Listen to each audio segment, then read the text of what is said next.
Microsoft Excel. आज के topic में हम डिस्कस करेंगे कि what is Microsoft Excel, why we use Microsoft Excel और उसके इम्पॉर्टेंट फीचर्स जो हैं वो भी हम आज के लेक्चर में देखेंगे। तो सबसे पहले ये कि माइक्रोसॉफ्ट एक्सेल जो है वो क्या होता है। तो माइक्रोसॉफ्ट एक्सेल बेसिकली एक स्प्रेडशीट सॉफ्टवेयर है जिसका काम बेसिकली क्या होता है कि उसमें आप डिफरेंट किस्म के न्यूमेरिकल डाटा जो है उसको मैनेज कर सकते हैं और आप समझ लें कि अकाउंट्स से रिलेटेड जो काम है वो इसमें परफॉर्म किया जा सकता है। Microsoft Excel is spreadsheet application software. This software is developed by Microsoft cooperation.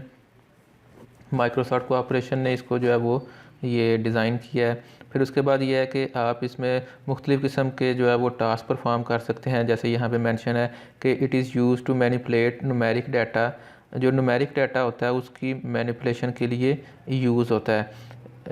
मतलब ये कि जो भी डाटा नंबर्स की फॉर्म में होगा उसको आप इसमें मैनेज कर सकते हैं। फिर इसमें आप स्मॉल लेवल पे डेटाबेसेस क्रिएट कर सकते हैं। इसके अलावा आप लाजमी नहीं कि न्यूमेरिक, आप नॉन न्यूमेरिक डाटा जो है उसको भी इसके ऊपर इसमें मैनेज कर सकते हैं। और अगर आप माइक्रोसॉफ्ट एक्सेल हम देखना चाहें तो ये हमारे पास माइक्रोसॉफ्ट एक्सेल का एक आप कह लें कि फ़ाइल ओपन है और बाय डिफ़ॉल्ट जब न्यू फाइल आप ओपन करते हैं तो माइक्रोसॉफ्ट एक्सेल इस तरह से आपको नज़र आता है। अब इस माइक्रोसॉफ्ट एक्सेल में आप किसी भी किस्म का डाटा जो है वो न्यूमेरिक फॉर्म में बेसिकली तो आप न्यूमेरिकल डाटा जो है उसके लिए हम इसको यूज़ करते हैं। आप ये जो अल्फ़ाबेटिक डाटा है उसको भी इसमें मैनेज कर सकते हैं। इसके जो फंक्शंस हैं वो भी हम देखेंगे कि वो किस तरह से हैं। पहले हम थोड़ा सा इसको मज़ीद देख लेते हैं कि हम यूज़ क्यों करते हैं, वो बात यहाँ पे हो चुकी है। बेसिकली इसमें ना हमने कैलकुलेशन या कोई भी न्यूमेरिकल फंक्शन जो है वो परफॉर्म करना हो तो वो हमारे लिए इस पे मैनेज करना ईजी होता है। फॉर एग्ज़ाम्पल अगर आप यहाँ पे हमने कोई रिज़ल्ट शीट या कोई अकाउंट्स रिलेटेड काम करना है, मैं यहाँ पे कुछ वैल्यूज़ ये लिख रहा हूँ आपके सामने। इन वैल्यूज़ को आप मैनेज करना चाहें बाद में किसी भी लिहाज से, मिसाल के तौर पे अगर मेरे पास इस तरह से है और मैं चाह रहा हूँ कि इसको मैं सॉर्टिंग करना चाहूँ तो मेरे पास यहाँ पे ऑप्शन है कि मैं इसको सॉर्ट कर सकता हूँ, जैसे मैंने स्मॉल से लार्जेस्ट में की। इसी तरह से मैं चाहूँ तो मैं इन सारी वैल्यूज़ को अगर ऐड करना चाहूँ तो मेरे पास यहाँ पे बिल्ट इन फार्मूलाज है, मैं यहाँ पे ऐड करूँगा तो ये मुझे यहाँ पे इसका एडिड जो इसकी वैल्यू है वो यहाँ पे नज़र आ रही है। ठीक है, तो मतलब डिफरेंट किस्म के टास्क जो हैं वो आप इसमें परफॉर्म कर सकते हैं। डिफरेंट किस्म के हमारे पास इसमें फंक्शंस होते हैं, फार्मूलाज होते हैं जिनको आप यूज़ करते हैं। और इसको फंक्शंस या फार्मूला यूज़ करने का फ़ायदा क्या होता है कि आप इन फंक्शंस फार्मूलाज को बाद में भी यूज़ कर सकते हैं। जैसे मैं ये देखें, आप ऊपर से वैल्यू जो है वो चेंज करूँगा तो वो वैल्यू नीचे भी चेंज होगी। अगर मैं नीचे ये टोटल इसका एडिशन जो है सम यहाँ पे आपको नज़र आ रहा है, तो मैं इसको जैसे जैसे चेंज करूँगा वैसे वैसे जो है ये वैल्यूज़ में आपको चेंज नज़र आएगा।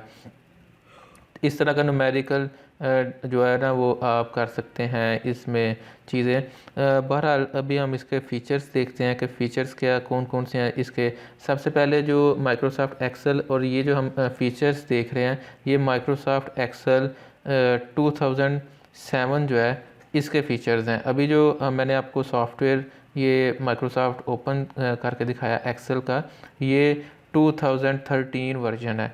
ठीक है, लेकिन जो आपका ये क्वेश्चन है ये अबाउट 2007 है, तो ज़्यादा फ़र्क नहीं। इसमें कुछ चीज़ें ऐसी हैं जो प्रीवियस वर्जन में 2007 में नहीं थी, वो अब ऐड की गई हैं, और कुछ ऐसी हैं जो अब हैं अब नहीं है लेकिन पहले थी। जैसे सबसे पहले स्पीच रिकग्निशन। तो माइक्रोसॉफ्ट एक्सेल में हमारे पास ये ऑप्शन होती है कि आप डायरेक्टली बोल के तो अपना डाटा जो है वो इसमें कन्वर्ट कर सकते हैं, इसमें कॉपी कर सकते हैं अपने माइक्रोसॉफ्ट एक्सेल में। फिर उसके बाद आपके पास एक और ऑप्शन नेक्स्ट क्या है जी, हैंड राइटिंग रिकग्निशन।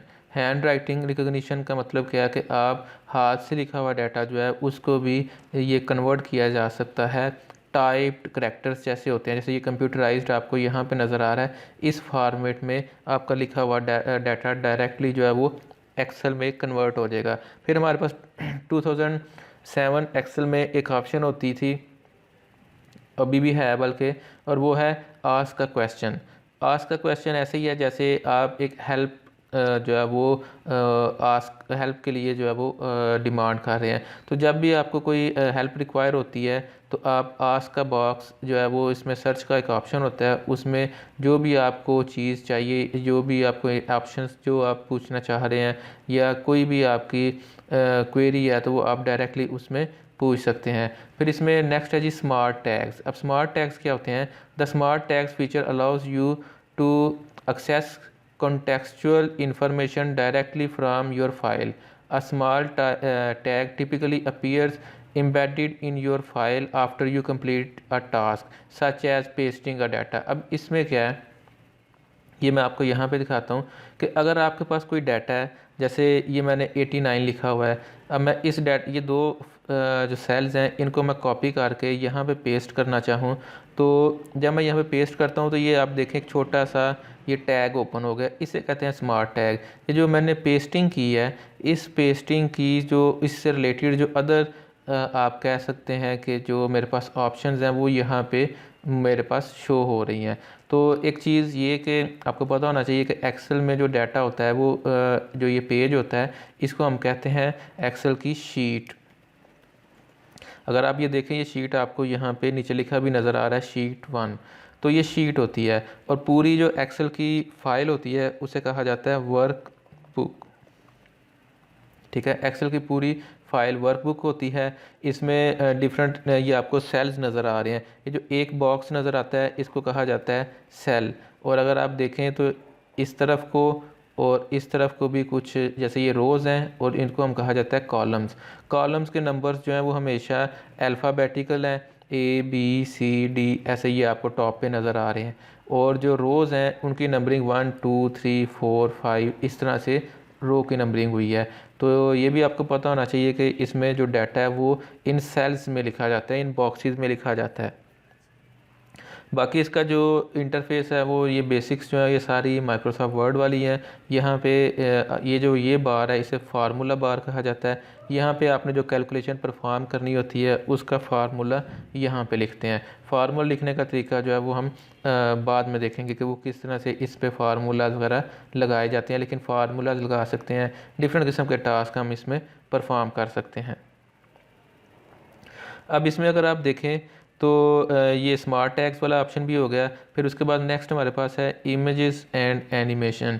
हम इसमें किसी भी किस्म का इमेज और या कोई एनिमेटेड जो डाटा है वो ऐड कर सकते हैं। ये हमने माइक्रोसॉफ्ट वर्ड में भी देखा था कि हमारे पास ऑप्शन होती है कि हम किसी भी किस्म का डाटा जो है वो इमेज की फॉर्म में जो होता है उसको इसमें ऐड कर सकते हैं, और वो आप चाहे डायरेक्टली किसी पिक्चर को यहाँ से अपने सिस्टम से जो है वो आप कॉपी कर लें, यानी कि इसमें इंपोर्ट कर लें, और आपके पास ऑप्शन होती है कि आप इसको किसी इंटरनेट से अगर लेना चाहें तो आप इसको ये पिक्चर्स जो हैं वो इंटरनेट से भी ले सकते हैं। हमारे पास इसमें ऑप्शन होती है ऑनलाइन पिक्चर्स भी हम ले सकते हैं। बहरहाल ये है कि आप किसी भी किस्म का इमेज एनिमेशन जो है वो इसको कर सकते हैं डाउनलोड करके, तो इसको अपनी फ़ाइल में लगा सकते हैं। फिर है जी डॉक्यूमेंट रिकवरी। डॉक्यूमेंट रिकवरी क्या है कि अगर आप माइक्रोसॉफ्ट एक्सेल पे काम कर रहे हैं और आपने फ़ाइल को सेव नहीं किया, तो किसी वजह से आपका लैपटॉप जो है वो बैटरी एंड हो गई, या अगर आप कंप्यूटर पे यूज़ कर रहे हैं और वहाँ पे ये इशू आ गया कोई लाइट पावर फेलियर का, तो आपने फ़ाइल सेव नहीं की, तो एक्सेल जो है वो नेक्स्ट टाइम जब आप इसको ओपन करेंगे तो प्रीवियसली जो फाइल आपका जो डाटा होगा उसको आप यूज़ कर सकते हैं। एक्सेल ऑटोमेटिकली उसको अपने पास सेव करता है, तो आप उस ऑप्शन से जब आप नेक्स्ट टाइम इस फाइल को ओपन करेंगे तो वो लेफ़्ट साइड पे आपको बताएगा कि पिछली दफ़ा ये फ़ाइल जो थी वो अनएक्सपेक्टेडली क्लोज़ कर दी गई, या सिस्टम क्लोज़ हो गया, ये शट डाउन हो गया, जिसकी वजह से जो है वो आपका ये फ़ाइल सेव नहीं हुई, तो आप इसे रखना चाह रहे हैं या इसको रिमूव करना है, तो ये आपके पास ऑप्शन होती है डॉक्यूमेंट को रिकवर करने की। फिर इसके बाद नेक्स्ट हमारे पास जो है वो है कंट्रोल न्यूमेरिकल डाटा। अब न्यूमेरिकल डाटा जो है उसका आपके पास फुल कंट्रोल होता है आपका, चाहे वो अकाउंट्स रिलेटेड इन्फॉर्मेशन है, कोई फाइनेंशियल रिपोर्ट है, कोई स्टैटिस्टिकल फैक्ट्स हैं, ठीक है, कोई लेजर टाइप आपका काम है, कोई ट्रायल बैलेंस शीट है, कोई जो भी आपका अकाउंट्स रिलेटेड काम है वो आप इसमें परफॉर्म कर सकते हैं। न्यूमेरिक डाटा जो है वो बड़ा आप इजीली और इफ़ेक्टिव वे में जो है वो मैनेज कर सकते हैं। फिर इसके बाद आप storing information of inventory and stock, आपके पास जो भी इन्वेंट्री या स्टॉक होता है उसकी इन्फॉर्मेशन इसमें स्टोर कर सकते हैं। आप एक लिस्ट बनाएं, उस लिस्ट में आप सारे का सारा जो अपना डाटा है उसको स्टोर कर सकते हैं या सेव कर सकते हैं, ताकि आप उसको इन फ्यूचर जो है वो यूज़ कर सकें। तो इसमें डिफरेंट किस्म की आपके पास ऑप्शन होती है हमारे पास, जो हम इसमें यूज़ करते हैं। फिर इसके बाद इनवाइसेस आप इसमें प्रिपेयर कर लेते हैं। डिफरेंट किस्म की इनवाइसेस जो हैं वो बनी होती हैं लोगों की, ये शॉप्स पे या डिफरेंट ऑर्गेनाइजेशन में, एक्सेल में, वहाँ पे वो अपना जो डाटा है, मतलब जो उनकी सेल्स या परचेजेस वगैरह होती हैं, वो सारी इन्फॉर्मेशन वहाँ पे पुट करते हैं। तो उनका जो रिज़ल्ट है, जो आउटकम है, वो उन्हें एक इनवाइस की फॉर्म में नज़र आना शुरू हो जाता है। फिर इसमें नेक्स्ट जो फीचर है वो है built in formulas and function. अब built in formula and function क्या होता है? इसमें दो चीज़ें होती हैं, ठीक है। एक चीज़ है फार्मूला, ठीक है, और एक चीज़ है फंक्शन। दोनों डिफरेंट है। फंक्शन और फार्मूला वैसे इनका काम एक ही होता है, लेकिन डिफरेंट क्या है? फार्मूला वो है, वो कोई एक फार्मूला इक्वेशन जो आप खुद से लगाते हैं। मतलब मैं फॉर एग्ज़ाम्पल इन दो सेल्स को जो मैंने ये सिलेक्ट किए हैं, इनको मैं ऐड करना चाहता हूँ, तो अगर मैं एक फार्मूला इसका लगाता हूँ, ठीक है, तो ये मैंने खुद टाइप किया है, ये आपको यहाँ पे नज़र आ रहा है। तो ये मैंने जब फार्मूला खुद टाइप किया है, तो इससे क्या होगा, इसको मैं आपको थोड़ा सा जूम करके दिखाता हूँ। अब ये मैंने इसमें फार्मूला जो है वो खुद टाइप किया है। अब जब मैंने खुद टाइप किया है तो ये फार्मूला है, ठीक है। फंक्शन क्या है? फंक्शन भी फार्मूला होता है, लेकिन बिल्ट इन। बिल्ट इन का मतलब क्या है? जो पहले से बना हुआ हो, ठीक है ना। तो ये जो है, ये तो फार्मूला था। अब इसी को मैं ऐड करूँ अगर यहाँ पे इससे ऊपर, इसको पहले मैं कलर कर लेता हूँ पिंक, और इसमें मैं इसको ऐड करना चाहता हूँ यूजिंग फंक्शन। तो उसका क्या तरीका होगा? इसका तरीका ये है कि मेरे पास यहाँ पे ऑप्शन है, ये यहाँ पे देखें तो फार्मूला नज़र आ रहे हैं। ये आपको 5-6 फार्मूलाज जो है मेन वो सामने ही नज़र आ रहे हैं। बाकी ये फंक्शंस जो है मज़ीद, वो आप यहाँ से आपको मिल जाएंगे।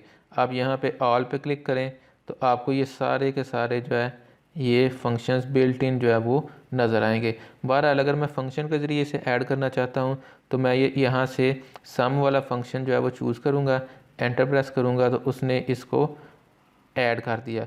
अब इसकी वैल्यू चेंज करेंगे तो दोनों में चेंज होगी, क्योंकि ये, लेकिन अगर इसमें देखें तो इसमें फार्मूला लगा है। ये फार्मूला आपको यहाँ पे नज़र आएगा ऊपर ये, और इसमें आप देखें तो इसमें फ़ंक्शन लगा है। ये फ़ंक्शन आपको यहाँ पे नज़र आ रहा है। तो इसमें डिफरेंस है। अगर जो फार्मूला और फंक्शन, बहरहाल ये है कि इसमें बिल्ट इन फार्मूलाज हैं, आपके पास बिल्ट इन फंक्शंस हैं। आप कोई भी, अब जैसे अगर आप यहाँ पे देखें, आप इस सारे डाटा की एवरेज लेना चाह रहे हैं और वो एवरेज आप यहाँ पे लेना चाहते हैं। मैं इसको हाईलाइट कर लेता हूँ ताकि आपको पता चले कि हमारा रिज़ल्ट जो है वो कहाँ पे आना है। अब यहाँ पे हमने एवरेज लेनी है और मैं यहाँ पे से एवरेज सेलेक्ट करूँगा, और अब वो मुझे पूछेगा कि एवरेज किसकी लेनी है। मैंने जिन सेल्स की एवरेज लेनी है वो सिलेक्ट करके एंटर प्रेस किया है, तो उसने मुझे एवरेज बता दी। अब इसकी वैल्यूज़ अगर आप चेंज करेंगे तो उस लिहाज से एवरेज जो है वो भी चेंज हो रही है, सम भी चेंज हो रहा है।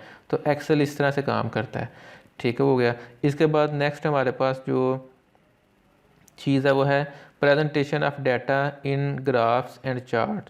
आप ग्राफ्स और चार्ट्स बना सकते हैं। किसी भी किस्म का आपके पास डाटा है, आप उसको ग्राफिकल फॉर्म में रिप्रेजेंट कर सकते हैं। जैसे आपके पास ये डाटा है और आप इसको ग्राफिकल फॉर्म में करना चाह रहे हैं, तो आप क्या करेंगे, आप इंसर्ट में जाएं, आपके पास यहाँ पे चार्ट्स वाली ऑप्शन आ रही है।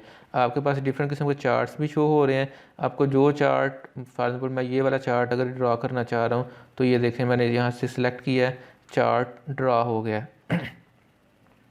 अब जो वैल्यूज़ यहाँ पे हैं उन्हीं वैल्यूज़ के अकॉर्डिंग ये चार्ट बना है। अगर ये वैल्यूज़ जो है वो चेंज होंगी तो उसके अकॉर्डिंग जो है वो फिर ये जो चार्ट है ये भी चेंज होता जाएगा। जो जो वैल्यूज़ होंगी उसके मुताबिक जो है वो फिर आपका ये चार्ट आपको नज़र आएगा। मेरे पास ऑप्शन है कि मैं चाहूँ तो इस चार्ट की जो आउटलुक है वो चेंज कर लूँ, मैं इवन इसका कलर चेंज कर सकता हूँ, ठीक है। और अगर चाहें हम तो हम मज़ीद इसको किसी भी लिहाज से जो है वो मॉडिफाई करना, तो वो मॉडिफाई भी हम कर सकते हैं, ठीक है। तो ये हमारे पास अभी चूँकि हमने एक ही वैल्यू सेलेक्ट की है तो एक ही कलर जो है वो हमें नज़र आ रहा है। इसके अलावा अगर मैं इसका चार्ट की टाइप चेंज करना चाहूँ तो वो चार्ट की टाइप जो है वो भी चेंज हो सकती है। फॉर एग्ज़ाम्पल ये लाइन वाली है, अगर मैं ये सिलेक्ट करूँगा तो ये इस तरह से नज़र आएगी, और वैल्यू चेंज करने के बाद इसमें भी आपको चेंजिंग उसके अकॉर्डिंग ही अपडेट होती नज़र आएगी। बहरहाल आपके पास जितना भी डाटा है आप उसको ग्राफ्स की फॉर्म में, चार्ट्स की फॉर्म में जो है वो शो कर सकते हैं। और फिर उस चार्ट में भी हमारे पास ऑप्शन होती है कि डिफरेंट किस्म के स्टाइल्स हमें अवेलेबल होते हैं, जिनको यूज़ करते हुए हम किसी भी किस्म का जो चार्ट है वो ड्रॉ कर सकते हैं। तो ये डिफरेंट किस्म के चार्ट्स जो हैं वो हमारे पास अवेलेबल हैं। तो इस तरह से आप इनके कलर भी चेंज कर सकते हैं, इनके स्टाइल भी चेंज कर सकते हैं। बहरहाल ये हमारे पास एक ऑप्शन थी, फीचर था माइक्रोसॉफ्ट एक्सेल 2000, कोई भी वर्जन है, चाहे 7 है, 10, 20 या 13 है, 16 है, तो सब में जो है ये एक ही ऑप्शन जो है सेम ये मौजूद है जो कि हम यूज़ करते हैं। फिर है जी formatting facility. A wide range of formatting is available for numbers, alignments, fonts, border and shading. Formatting facility क्या है कि आप किसी भी तरह से अपने डाटा को फॉर्मेट कर सकते हैं। मैं इसको जो है यहाँ से इरेज करता हूँ। अब ये मेरे पास डाटा है, इसको मैं किसी भी तरह से कर सकता हूँ। मतलब मैं चाहूँ इसे बोल्ड कर दूँ, ठीक है। मैं चाहूँ इसको अगर शेड करना चाहूँ, मैं इसकी बैकग्राउंड जो है वो शेडिंग कर सकता हूँ। इसका अगर कलर जो है वो चेंज करना चाहूँ, कलर चेंज हो सकता है। देखें ये चेंज हो गया है। इसको मैं बॉर्डर कोई आउटलाइन लगाना चाह रहा हूँ तो वो बॉर्डर्स आउटलाइंस मैंने लगा दी हैं। इसका साइज़ कम ज़्यादा करना है या इसका जो है वो आपने फ़ॉन्ट चेंज करना है, वो सारा कुछ जो है, इसकी अलाइनमेंट जो है वो आपने अगर कोई चेंज करनी है, सारी चीज़ें, सारी ऑप्शन जो है वो हमारे पास अवेलेबल हैं। फिर इसमें कुछ built in styles and formats भी हैं जो कि आप यूज़ कर सकते हैं। जैसे ये देखें, मैं इधर स्क्रॉल कर रहा हूँ तो लेफ़्ट साइड पे आपको उसका फॉर्मेट जो है वो चेंज होता दिखाई दे रहा है। तो ये इस तरह से आप इसमें अमेंडमेंट्स कर सकते हैं अपनी मर्ज़ी के लिहाज से। फिर नेक्स्ट हमारे पास है spelling and grammar check. Spelling and grammar check facility में क्या होता है कि आप अपनी डॉक्यूमेंट फ़ाइल जो है, ये आपकी एक्सेल की शीट, इसमें अगर आपने कहीं पे कोई स्पेलिंग गलत मेंशन हो गए हैं, कुछ इशू है, जैसे ये यहाँ पे ये ऑप्शन आ रही है स्पेलिंग की, अगर आप इसको शॉर्टकट तौर पे करना चाहें तो आप F7 प्रेस कर सकते हैं। लेकिन नहीं तो आप यहाँ पे ये टॉप पे अगर आप देखें, आपको ये जो टैब्स नज़र आ रहे हैं, यहाँ पे रिव्यू में जाएं, सबसे पहली ऑप्शन है स्पेलिंग। आप उस पर क्लिक करेंगे, जहाँ जहाँ पे स्पेलिंग मिस्टेक होगी वहाँ वहाँ पे ये आपको हाईलाइट करेगा। अब इसमें अगर हम देखें तो ये मैंने स्पेल चेक जो है वो ऑन किया है, तो सबसे पहले उसने मुझे ये इसमें ग्रामर मिस्टेक बताई है कि वर्क बुक में बुक का जो है वो स्मॉल आना चाहिए था। इसको अगर फॉर एग्ज़ाम्पल हम इग्नोर कर दें अभी के लिए, तो ये दोबारा से इसको चेक कर रहा है, और चेक करके उसने बताया कि आपने फंक्शन जो है इसके स्पेलिंग, जैसे मैंने आपके सामने अभी इसको रिमूव किया है सी को, तो उसने बताया कि ये जो लिखा हुआ है आपने ये गलत है, या यहाँ पे फंक्शन आना है या फंक्शंस आना है। तो इस तरह से आप इसकी करेक्शन जो है वो कर सकते हैं, और ये देखें यहाँ पे करेक्शन हो गई। नेक्स्ट हमारे पास जो ऑप्शन है वो है wide range functional sheet facility. Wide range है कि हमारे पास जो ये एक्सेल शीट है ये बहुत वाइड रेंज है। वाइड रेंज का मतलब क्या है कि हमारे पास number of rows and column बहुत ज़्यादा हैं। कितने ज़्यादा हैं, अगर आप लेफ़्ट साइड पे देखें तो आपको ये नंबरिंग नज़र आ रही है। और अगर इसको मैं आपको मज़ीद एंड तक दिखाऊं तो ये यहाँ पे आप देखें तो आपको 1,48,576 रोज़ नज़र आ रही हैं इस तरफ को, ठीक है। ये मैं आपको बिल्कुल जो है वो हम बॉटम पे आ गए थे, ठीक है। इसी तरह से अगर हम देखें कि ये कहाँ तक इसके कॉलम्स हैं, तो कॉलम्स सबसे पहले ए सीरीज़ है A to Z, फिर A B A C, फिर B A B C, फिर A B C, और इस तरह से करते करते X F D, इतने जो कॉलम्स हैं ये इसमें हमारे पास अवेलेबल हैं। ये आपको ऊपर देखें, मैं वापस जा रहा हूँ तो ऊपर से कॉलम्स जो हैं वो मूव होते हुए नज़र आ रहे हैं। इतने ज़्यादा इसमें कॉलम्स और इतनी ज़्यादा रोज़ जो हैं वो अवेलेबल हैं। तो ये हमारे पास MS एक्सेल की एक समझ लें क्वालिटी है कि हमारे पास जो डाटा एंट्री की जो स्पेस है वो बहुत ज़्यादा है। इसमें नेक्स्ट अगर हम देखें तो हमारे पास जो ऑप्शन है अनडू एंड रीडू।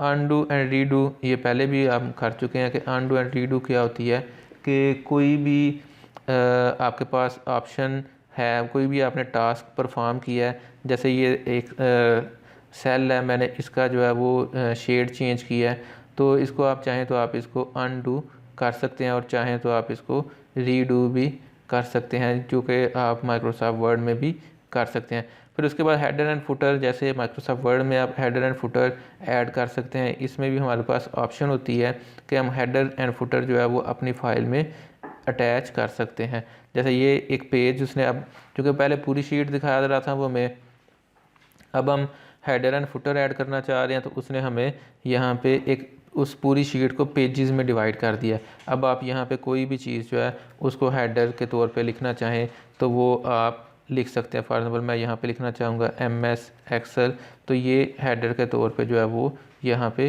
यूज़ हो जाएगा। तो ये इस तरह से आप हेडर एंड जो फुटर है वो ऐड कर सकते हैं। नेक्स्ट है हमारे पास जी प्रोटेक्शन। एक्सेल की फ़ाइल जो है इसको आप प्रोटेक्ट कर सकते हैं किसी भी तरीके से। मतलब क्या है, अब चूँकि एक्सेल में मोस्टली जो डाटा होता है वो अकाउंट्स रिलेटेड होता है या कोई ऐसा डाटा जो फाइनेंस रिलेटेड होता है, तो ये ज़रा सेंसिटिव डाटा होता है। मतलब ये हर एक के साथ शेयर करने वाला या हर एक के साथ शेयर करने काबिल नहीं होता। तो फिर क्या है कि हम इस फ़ाइल को सेव कर लेते हैं। हमारे पास एक्सेल में फैसिलिटी होती है कि हम अपनी फ़ाइल को लॉक कर सकते हैं। जैसे आपको यहाँ पे आ रहा है, ये ऑप्शन नज़र आ रही है प्रोटेक्ट वर्कबुक, आप इसको पासवर्ड लगा सकते हैं। अगर आप यहाँ पे मार्क एज फाइनल कर देंगे तो इसके बाद इसमें कोई चीज़ चेंज नहीं हो सकती। पासवर्ड लगा सकते हैं, करंटली जो शीट है इस पे पासवर्ड लगा सकते हैं, कोई इसकी वर्कबुक के स्ट्रक्चर है इस पे पासवर्ड, मतलब किसी भी किस्म की आप इसमें प्रोटेक्शन अगर जो आप लगाना चाह रहे हैं वो प्रोटेक्शन आप यहाँ पे लगा सकते हैं। Save as web page. Save as web page का मतलब क्या है कि बहुत सी ऐसी आप कह लें कि हमारी रिक्वायरमेंट्स होती हैं कि जो एक्सेल का डाटा है अकाउंट्स रिलेटेड उसको हमें शेयर करना होता है वेबसाइट से। जैसे आपके रिज़ल्ट्स जो आते हैं वो एक्सेल में रिज़ल्ट्स अगर बने हों तो वो एक्सेल का पेज इंटरनेट पे वेब पे शेयर होना होता है। तो जब ये पेज वेब पे शेयर होना है तो हमारे पास ऑप्शन होती है कि हम इसको सेव एज़ वेब पेज कर सकते हैं। मतलब यहाँ पे सेव एज़ में अगर आप जाएं तो आपके पास ऑप्शन आएगी कि आप इसको मल्टीपल और एक्सटेंशंस में भी सेव कर सकें। जैसे मैं यहाँ अगर एक्सपोर्ट में आऊँगा तो मेरे पास यहाँ पे मल्टीपल ऑप्शंस आ रही हैं कि मैं अपनी फ़ाइल को किस किस तरह से सेव कर सकता हूँ। सेव एज़ में आप जाएंगे तो आपको इससे भी ज़्यादा ऑप्शंस जो हैं वो नज़र आएंगी। मैं यहाँ पे अगर ब्राउज़ में आके क्लिक करूँगा तो आप देखेंगे कि यहाँ पे जो है वो मेरे पास मल्टीपल ऑप्शंस जो हैं वो दिखाई देंगी।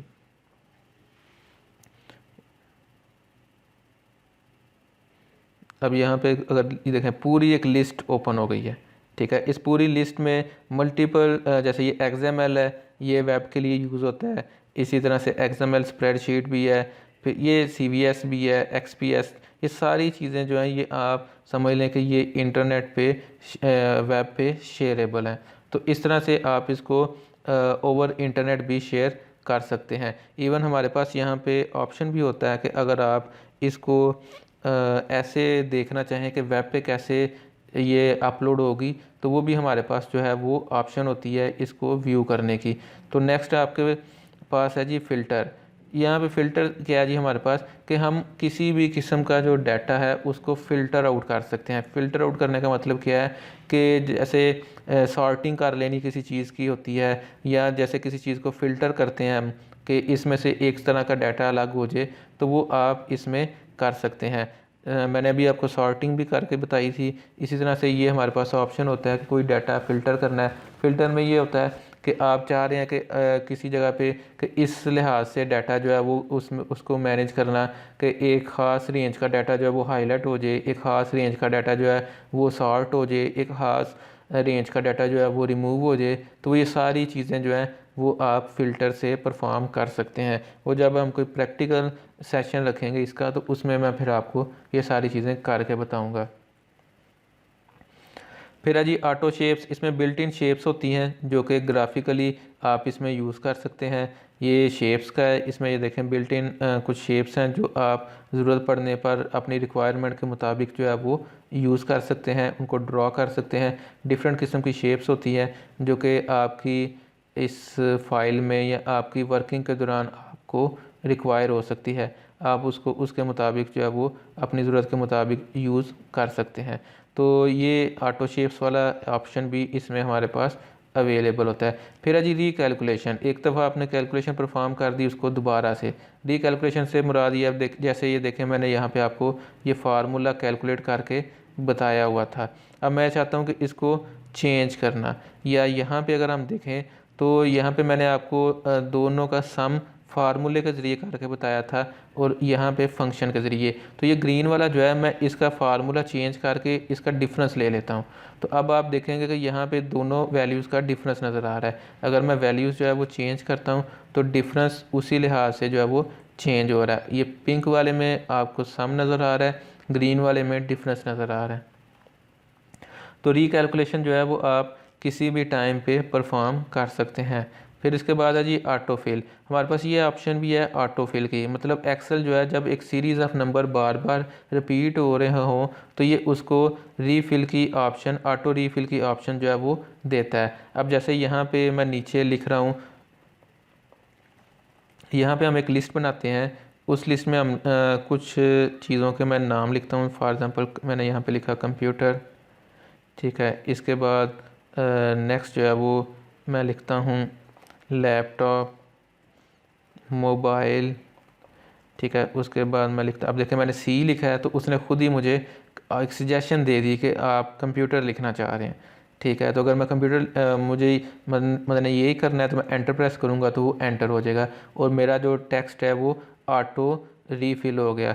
ऑटो फिल हो गया, इसका मतलब क्या है कि अब देखें आप कोई अकाउंट्स का एक ऐसा काम कर रहे हैं कि जिसमें कोई एक आइटम, कोई प्रोडक्ट या कोई वैल्यू या कोई भी आप कह लें टर्म बार बार रिपीट होनी है, तो वो आपको बार बार लिखनी नहीं पड़ेगी पूरी, आप थोड़ी सी लिखेंगे साथ ही वो इसको कवर कर लेगा। फिर उसके बाद नेक्स्ट हमारे पास है डाटा एनालिसिस ऑप्शन। अब डाटा का एनालिसिस कर सकते हैं। एनालिसिस कैसे कर सकते हैं? अब जैसे ये मेरे पास एक वैल्यू थी, कुछ मैंने डाटा यहाँ पे लिखा हुआ है, तो मैं चाहता हूँ कि इसके ऊपर कोई एनालिसिस परफॉर्म करूँ। तो मेरे पास यहाँ पे ये एक फॉर्मेटिंग का एक आ रहा है कि मसलन मैं चाह रहा हूँ कि इस पूरी लिस्ट में जो 100 से अबव सेल्स हैं वो हाईलाइट हो जाएं।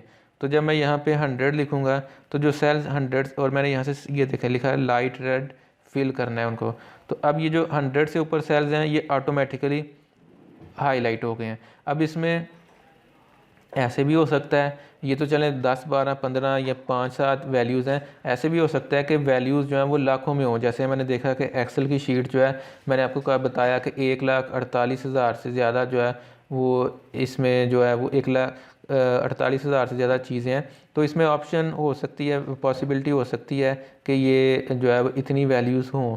तो जो इतनी वैल्यूज़ होंगी उनमें आपको कोई चीज़ें हाईलाइट करना, या अब इसको मैं मज़ीद अगर चेंज करूं, मैं आपको एक और इसका कंडीशनल फॉर्मेटिंग का बताता हूं कि जैसे ये देखें डाटा बार्स, जितने वैल्यूज़, जिसकी जितनी ज़्यादा वैल्यू है उतनी ज़्यादा वो हाईलाइट भी हो रही है। तो इस तरह से भी हमारे पास जो इसकी आप कह सकते हैं कि ये भी एक फ़ीचर है कि हमें साथ साथ पता चलता जाएगा कि हमारा डाटा जो है वो या कौन सी वैल्यू ज़्यादा है, कौन सी वैल्यू जो है वो कम है। इसके बाद नेक्स्ट आप हमारे पास है जी कंपैटिबल। कंपैटिबल का मतलब क्या है कि एक्सेल की कोई भी चीज़ जो है वो किसी भी दूसरे माइक्रोसॉफ्ट ऑफिस की किसी भी और एप्लीकेशन में यूज़ हो सकती है। मिसाल के तौर पे ये जो सेल्स हैं इनको मैं कॉपी करके ये आपकी ये फ़ाइल जो वर्ड की है इसमें अगर पेस्ट करना चाहूँ तो ये यहाँ पे पेस्ट हो गया। तो ये भी हमारे पास ऑप्शन है कि ये कंपैटिबल है, ये किसी और प्लेटफॉर्म पे भी उसी तरह से ही चल सकता है। इंपोर्ट एक्सपोर्ट फैसिलिटी, कोई भी चीज़, कोई भी फ़ाइल आप इंटरनेट से इसमें और यहाँ से इंटरनेट पे एक्सपोर्ट कर सकते हैं। कस्टम फॉर्मेट स्टाइल, कुछ बिल्ट इन फॉर्मेटिंग है, कुछ आप कस्टम खुद भी कर सकते हैं। जैसे ये वैल्यूज़ यहाँ पे लिखी हुई हैं, तो ये बिल्ट इन फॉर्मेटिंग आपको राइट साइड पे ये टॉप पे नज़र आ रही है, आप यहाँ से सिलेक्ट कर सकते हैं। और ऐसे भी हो सकता है कि आप इसको अपनी मर्ज़ी से, एक तो ये बिल्ट इन है और मैं चाहूँ तो मैं इसको अपनी मर्ज़ी से भी चेंज कर सकता हूँ जो मेरी रिक्वायरमेंट है। फिर इसमें यह है कि टूल बार्स, मेन जितने भी टूल्स हैं वो सारे टॉप पे फ्रंट पे हमें नज़र आ रहे होते हैं, जिससे वर्किंग जो है वो बड़ी इजी हो जाती है। और नेक्स्ट फार्मूला बार, किसी भी किस्म का फार्मूला आपने लिखना हो, फार्मूला या कैलकुलेशन परफॉर्म करनी हो, तो आप इस फार्मूला बार से जो है वो यहाँ पे फार्मूला परफॉर्म भी कर सकते हैं। और अगर कहीं पे कोई फार्मूला या फंक्शन लगा हुआ है और वो चेक करना चाह रहे हैं किसी सेल के ऊपर, उसे क्लिक करें तो उसका आपको ये टॉप पे नज़र आएगा कि इसमें ये फार्मूला लगा हुआ है, इसमें ये फार्मूला लगा हुआ है, ये आपको यहाँ पे टॉप पे नज़र आ रहा है। फिर है जी ईमेल वर्कशीट। किसी भी किस्म का माइक्रोसॉफ्ट एक्सेल पे किया हुआ काम जो है वो आप इसको डायरेक्टली ईमेल कर सकते हैं। मतलब आप यहाँ से ही, हमारे पास ऑप्शन होती है कि हम इसे ईमेल के तौर पे जो है वो सेंड कर सकते हैं। तो मतलब इसको शेयर कर सकते हैं किसी भी तरह से जो है वो। ये देखें, ये डायरेक्ट हमारे पास ऑप्शन आ रही है ईमेल की। अगर मैं ईमेल पे क्लिक करूँगा वो मुझसे डेस्टिनेशन ईमेल आईडी पूछेगा और वहाँ से जो है वो हम इसको ईमेल कर सकेंगे। तो ये आज का हमारा टॉपिक था माइक्रोसॉफ्ट एक्सेल का, जिसमें हमने एक्सेल के जो है वो डिफरेंट फीचर्स देखे। हमने बेसिकली ये देखा कि एक्सेल में होता क्या क्या है, हमने ये नहीं देखा कि एक्सेल डिफरेंट टास्क कैसे परफॉर्म करेगा। वो एक प्रैक्टिकल वर्क है, उसके बारे में हम जो है वो फिर बाद में कोई प्रैक्टिकल सेशन जो है वो रखेंगे, जिसमें हम इस टॉपिक मतलब माइक्रोसॉफ्ट एक्सेल की जो वर्किंग है उसको देखेंगे। ये टॉपिक जो है ये आज आप इसको प्रिपेयर करेंगे और इसका टेस्ट जो है वो कल होगा और वो टेस्ट करके आप मुझे व्हाट्सएप करेंगे।